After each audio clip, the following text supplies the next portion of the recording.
So, a bit's happened since the last time I made an update, which was about a month ago. So, I figured, I would go on a small rant, which is normally what these are, is just me ranting. None of my videos are ever scripted. So, yeah, to start with, um, I have COVID right now. I've been on quarantine for 9 days. Tomorrow is the 10th. And then on Thursday, I'm finally going to be able to leave my house after 10 days of being cooped up by myself.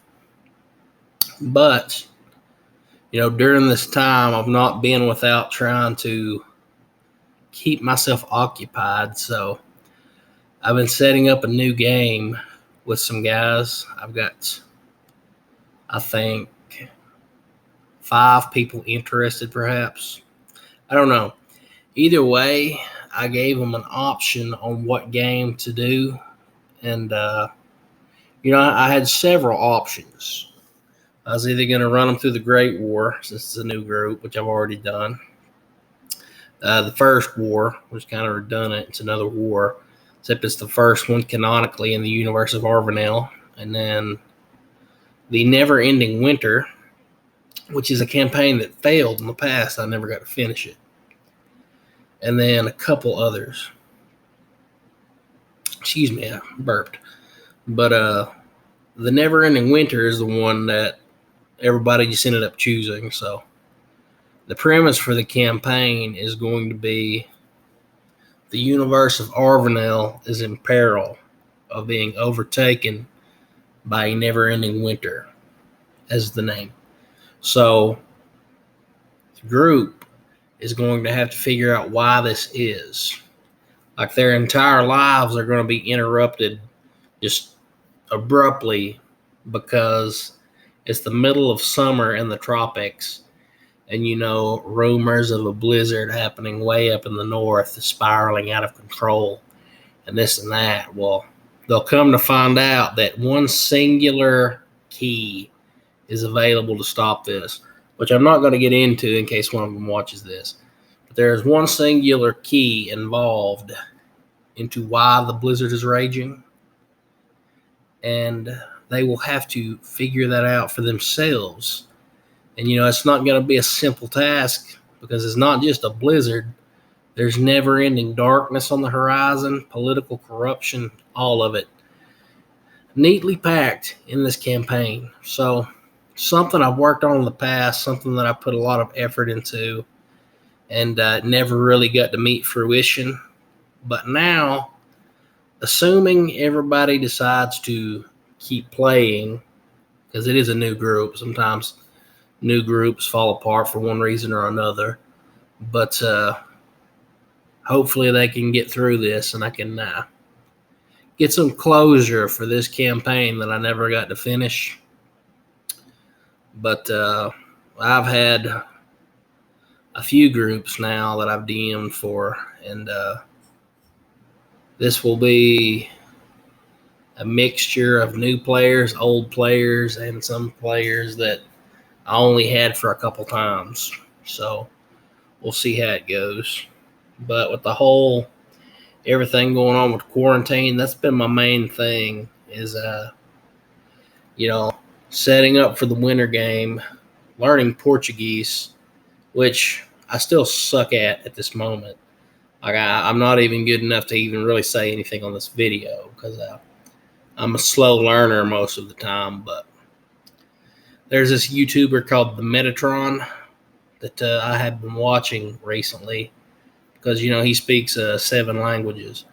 So I watched a video where he was basically saying, as you do something when you wake up, you say it in the languages you want to learn. So when I wake up, I put on my shirt. I will say I put on my shirt as I make breakfast and make my coffee, which I do every morning. I will say I'm making my coffee, I'm drinking my coffee, such as that. And it's really helping. Like I said, I can't think of everything right now. Currently, it is 11:30 at night. Technically, it's the 10th, but I'm just going to be honest and say that I'm not going to be able to get this out until after midnight anyway. But yeah, I'm super tired, so I can't remember exactly anything that I know, but I am trying because, every time I talk to my friends, we speak in English. And they say they're okay with it, but like in my opinion, it's not fair to them that every time we talk, they're having to use English, and I don't know a lick of Portuguese. So I'm learning that for them mostly because I want to be able to communicate with them in their language, out of respect. And some of their families and friends do not speak English, so I would love to be able to communicate with them as well. And the second reason is because I've always wanted to learn a foreign language. I've been thinking to myself, perhaps I can learn more than just Portuguese in the future, because I've always found that Italian is a very beautiful language as well, and that's another one that I would like to learn is Italian, and I think that would be pretty swell. But yeah, that's been my main thing is getting over coronavirus and this quarantine for one, which I have been fortunate that my symptoms are not severe at all. Like for me, it's been basically a not even allergies, but I have now 7 people in my life that are currently have COVID. One of them is not doing well at all. I'm fear for his life, but there's a lot going on. A lot of people have it, and I've started to realize that it's a lot more serious than people are making it out to be. Because I mean, it's been so politicized that one side is saying it's not that bad. Only old people get it. Only old people are dying. And one side is saying, "Oh my gosh, it is the most vicious virus ever known to man." I'm a true believer in the middle way. I think the truth is probably somewhere in the middle. But for a long time, I live in an area where it's not been hit very hard. For a long time, I wasn't really seeing the effects of it. But now, seeing a lot of people I know being heavily affected by it, and a lot of people I know getting hit very seriously by the virus, it's kind of hitting home. And like I said, I am very fortunate to not have been hit hardly at all by the virus. I've had a lot going on in life right now too. I've had some mental health issues. I've had issues with the apartment I live in, my home, coronavirus, all this other stuff. So, I'm pretty outspoken about mental health too, because I am diagnosed bipolar. But that's a whole other topic. Now, I don't know if anybody cares to listen to, but hell, I'll talk about it if anybody wants me to. My experience with it. But that's my main thing D&D wise right now is I have been preparing for the new campaigns. I have the winter game, which is coming up immediately. Like as soon as I get out of quarantine, I'm going to have to hit the ground running because it's coming up. Like I've got people wanting to play. I'm setting it up. I'm getting ready. I'm also working on Heart of the Sea, which is going to be for the main group when they're ready for it. And then I have been getting groundwork for the Curse of Aklos, which is going to be a campaign that's a successor to some of my others, whether it be in Group 1's universe or Group 2's universe. Because currently, all the groups that I have, technically, if you think about it, are in an alternate universe from each other. The reason for this is because they all play the same campaigns. So, I mean, it's hellacious on my notes, but I've got 3 groups at some given time. So, if one plays the Great War, the other groups have not played it, so I can recycle that campaign. I don't know how people feel about that, but I want each version of Arvanel to be tailored to the players. I want them to experience it and have fun with it. So group 1 builds their universe. They build the lore for their version of Arvanel, which is my homebrew universe. At the same time, group 2 is a whole group of other players. So I could drop lore from the other group onto them, or I could let them build their own lore, which is what I'm trying to do with my universe, which would make it very hard to package up into one specific thing. I'd have to pick one group over the other to do.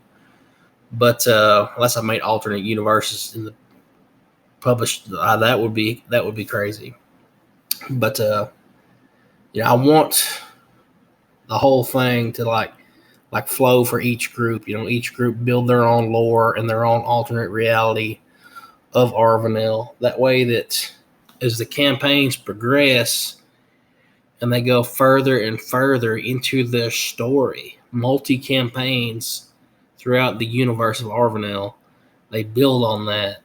And, maybe 3 campaigns from now, 5 years in the future, a given group, like group 2, something happens in a campaign 5 years from now that brings them back to this moment in time. So they can look back on that as a piece of lore that they created years prior. And I always liked that idea. But yeah, I'm working on a lot of different things. Like I said, I'm working on Heart of the Sea, which is going to be for group 1. I've had another group, so group 2, which would be the second edition of Heart of the Sea, basically. So the second run at it. And then group 3, which is coming up now, that will be doing a revamp of the winter game. So I've got 3 things going on, not all at once, but I'm trying to have one campaign right now at a time because I haven't been a player in a long time. And in a previous video, I stated that I'm getting to try 5th edition. So we're doing that as well, which it's crazy because the entire game group came down with COVID at the same time. So everybody in the game group, everybody in group 1 anyway, has caught COVID, which means that we were all exposed at the same time, which I don't know when that would be or where we were exposed at because we haven't been anywhere but around each other. And, that is what it is. Everybody's in the group is doing okay with it, though. Everybody survived, and we're all just waiting to get out of quarantine, waiting to get back into doing what we're doing, which I hope it doesn't affect the 5th edition game at all because people have a, it's one of those things where campaigns are very fragile when they first start. And I'll just come out and say that when a campaign first starts, it's very fragile. You have to be very careful not to do anything to disrupt it or it could fall apart. Now, a campaign that's been going on for, say, a year, people are dedicated in that. They are invested. They want it to go. So that's my whole shtick is I want this new campaign I'm playing in to be like that too. But we're only 2 games into it, so it's still really fragile. And we've had to skip a session or 2 because of this quarantine.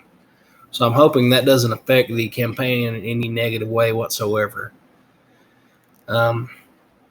So yeah, that's one of my main concerns right now is playing in this 5th edition game because, for me to learn 5th edition, I have to first play in it.